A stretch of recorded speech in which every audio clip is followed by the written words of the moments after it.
नवरात्र बहुत ही पावन पर्व है। नवरात्र का पर्व पूरे विधि विधान से और पवित्र मन से करना चाहिए ताकि माँ दुर्गा का आशीर्वाद हम प्राप्त कर सकें। लेकिन कई बार हमसे जाने अनजाने में कुछ गलतियाँ हो जाती हैं। ऐसी कई चीज़ें हैं जो हम नहीं जानते और विधि विधान से पूजा नहीं कर पाते। हमसे अज्ञानतावश कुछ न कुछ गलतियाँ हो जाती हैं। फ्रेंड्स, अगर आप नवरात्र के शुभ अवसर पर चाहते हैं कि माता रानी आपके घर निवास करें तो सच्चे मन से कमेंट सेक्शन में ज़रूर लिखें जय माता की। और माता रानी के लिए एक लाइक तो ज़रूर बनता है, तो लाइक करने में कभी कंजूसी ना करें और वीडियो को ज़्यादा से ज़्यादा शेयर करें ताकि सब तक ये महत्वपूर्ण जानकारी पहुंच पाए। चैनल पे अगर नए हैं तो चैनल को ज़रूर सब्सक्राइब कर लें और नोटिफिकेशन बेल दबाएं।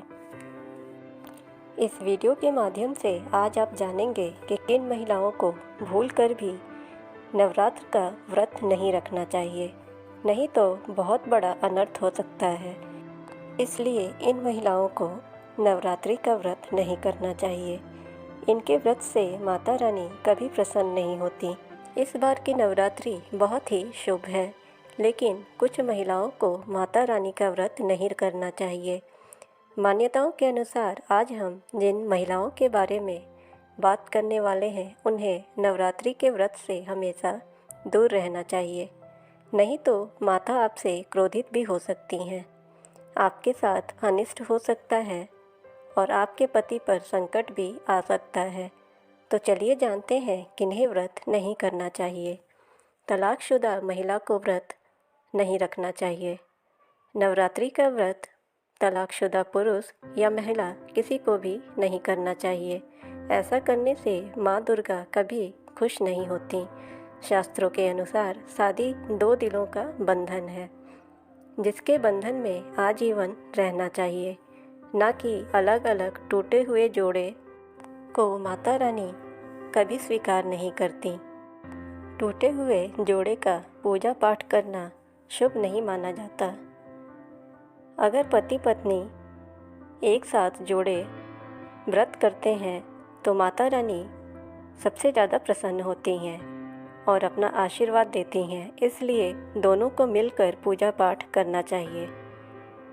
अगर आपको कोई गंभीर बीमारी है तो भी आप व्रत न रखें, जिससे कि आपको कमजोरी हो और आपका स्वास्थ्य और बिगड़ जाए। नवरात्रि के व्रत में इन बातों का विशेष ध्यान रखें। अगर आप किसी भी व्रत को दिखावे के तौर पर अपनाते हैं तो शास्त्रों के अनुसार ये घोर पाप माना जाता है। ऐसा करने से आप पाप के भी भागीदार बनते हैं। देवी ऐसी लोगों के पूजा पाठ से कभी प्रसन्न नहीं होती। पूजा पाठ या नवरात्र का व्रत हमेशा हृदय से और श्रद्धा से करना चाहिए, जिससे कि देवी देवता या माता रानी प्रसन्न हो और आपको उसका पूर्ण फल मिले। माता का व्रत करना हो तो आप अपने विचार और जुबान दोनों हमेशा स्वच्छ रखें। अत्यधिक क्रोध करके माता का पूजा करने का कोई फ़ायदा नहीं होता। ना ही नवरात्रि के दौरान अपने जुबान से कोई अशब्द या गालियाँ निकालनी चाहिए। आप अपने जुबान पर भी नियंत्रण रखें। कुछ ऐसी चीज़ें भी हैं जिन्हें नवरात्र में ज़रूर करना चाहिए, जिसे घर में नवरात्र के दौरान लाना बहुत ही शुभ माना जाता है और इससे घर में माता रानी का निवास भी होता है। जैसे कमल का फूल ज़रूर लाना चाहिए। कमल देवी लक्ष्मी का प्रिय फूल है। कमल के फूल पर माता लक्ष्मी विराजमान रहती हैं। नवरात्रों में कमल का फूल अर्पित करने से माता रानी की कृपा सदैव बनी रहती है। खास तौर पे नवरात्रों में माता लक्ष्मी को कमल का फूल अर्पित किया जाता है। अगला 16 श्रृंगार का सामान घर में ज़रूर लाना चाहिए। इसे बहुत ही शुभ माना जाता है। नवरात्रि में मंदिर में श्रृंगार के सामान को स्थापित करने से माँ दुर्गा की कृपा घर पर हमेशा बनी रहती है। शास्त्रों में प्रावधान है कि नवरात्रि में मंदिर में श्रृंगार का सामान होना बहुत ही ज़रूरी होता है। ऐसा करने से माता की कृपा और आशीर्वाद ज़रूर मिलती है। सोने और चांदी के सिक्के भी ज़रूर रखने चाहिए। शास्त्रों के अनुसार सोने और चांदी के सिक्के 9 दिनों तक मंदिर में रखना बहुत ही शुभ माना जाता है। नवरात्रों में चांदी या सोना घर लाने से भी उसका फल कई गुना बढ़ जाता है। इसलिए चांदी या सोना माता के पास ज़रूर रखें। इससे माता दुर्गा बहुत ही प्रसन्न होती हैं। नवरात्रों के दौरान शंख घर में लाना बहुत ही शुभ माना जाता है। जिस घर के मंदिर में शंख नहीं रखा जाता वहाँ देवी देवता कभी वास नहीं करते, इसलिए शंख का बहुत ही महत्व होता है। नियमित शंख को बजाने से घर से नकारात्मक ऊर्जा दूर होती है और कई गुना सकारात्मक ऊर्जा प्राप्त होती है, जो कि कीटाणुओं और बीमारियों का नाश करती है और देवी अति प्रसन्न होती हैं। वहीं धर्मशास्त्रों के अनुसार जिस घर के मंदिर में गंगा जल नहीं होता वह घर अपवित्र माना जाता है।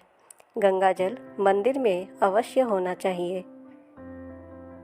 मोरपंख माँ सरस्वती का प्रिय होता है। मोरपंख घर में लाकर ज़रूर रखना चाहिए। इसके कई फ़ायदे होते हैं। ख़ास तौर से नवरात्र के दिनों में घर के मंदिर में मोरपंख ज़रूर रखें। ऐसा करने से माँ दुर्गा बहुत प्रसन्न होती हैं। इसलिए नवरात्रि के 9 दिनों तक माता रानी के पास मोरपंख ज़रूर रखा रहना चाहिए। लेकिन कुछ ऐसी चीज़ें हैं जिसे भूल कर भी नवरात्रि के दौरान माता रानी को कभी अर्पित नहीं करनी चाहिए, नहीं तो यह गलती आपको बर्बाद भी कर सकती है। नवरात्रि के दौरान शादीशुदा महिलाओं को सफ़ेद कपड़ा पहनकर पूजा पाठ नहीं करना चाहिए। साथ ही काला वस्त्र भी पहन के पूजा नहीं करनी चाहिए। इससे पूजा खंडित हो जाता है। नारियल का भी पूजा पाठ में विशेष महत्व होता है। खास तौर से नवरात्र में नारियल का बहुत ही महत्व माना गया है। नारियल को सुख समृद्धि में वृद्धि करने वाला माना जाता है। इसलिए मांगलिक कार्य में नारियल का विशेष महत्व होता है। माता के पूजा में नारियल का इस्तेमाल हम ज़रूर करते हैं, खासकर कलश की स्थापना करते वक्त। इसलिए नारियल और कलश स्थापना सही तरीके से करना चाहिए। कई बार पूजा में सूखा नारियल तो कभी पानी और जटा वाला नारियल इस्तेमाल किया जाता है, लेकिन माता रानी के कलश स्थापना में हमेशा पानी वाला और जटा वाला नारियल का ही इस्तेमाल करना चाहिए और हमेशा ध्यान दें कि नारियल पूर्ण हो, चटका हुआ या टूटा नहीं होना चाहिए। साबुत नारियल ही पूर्ण और पवित्र माना जाता है। साबुत नारियल ही सुख और समृद्धि का प्रतीक माना जाता है। साबुत नारियल को ही श्रीफल यानी माँ लक्ष्मी का फल कहा जाता है। नवरात्रि में माता रानी की कलश की स्थापना करते वक्त जटा वाला नारियल ही कलश पर स्थापित करना चाहिए। साथ ही यह ध्यान रखना चाहिए कि कलश पर नारियल हमेशा लेटा कर ही रखें। घट स्थापना करते वक्त कभी भी नारियल को खड़ा करके नहीं रखना चाहिए, सदैव लेटा कर ही रखें और नारियल को लाल कपड़े में लपेटकर उसके ऊपर लाल चुंदरी ओढ़ाकर ही कलश पर स्थापित करना चाहिए। शास्त्रों के अनुसार जब नारियल को सही तरीके से रखा जाता है तो ही नवरात्र और पूजा का पूर्ण फल प्राप्त होता है।